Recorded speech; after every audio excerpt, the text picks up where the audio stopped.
Today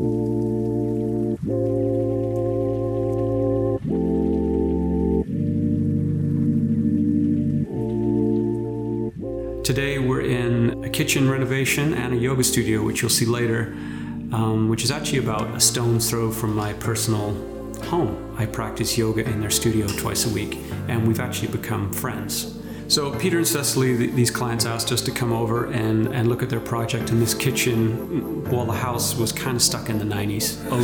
Dark oak cabinets, gold hardware. I think there was some stained glass on some of the cabinet doors, so it was super dated. So they were excited to seeing what could be done with their space.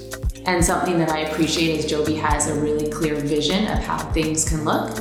We sat down and sort of helped them dry out where everything they kept. And it was a back and forth. They asked what we wanted, and we said we wanted, and they told us what was possible, and we went back and forth a few times.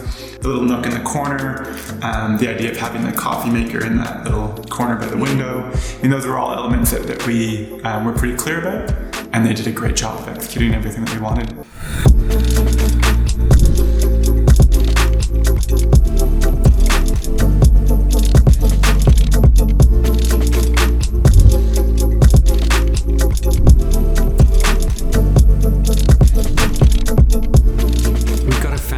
Team, and we pride ourselves in listening to you, understanding your budget, listening to what you want, not just pushing my vision on you. Give us a call. We'd love to see what you got in mind.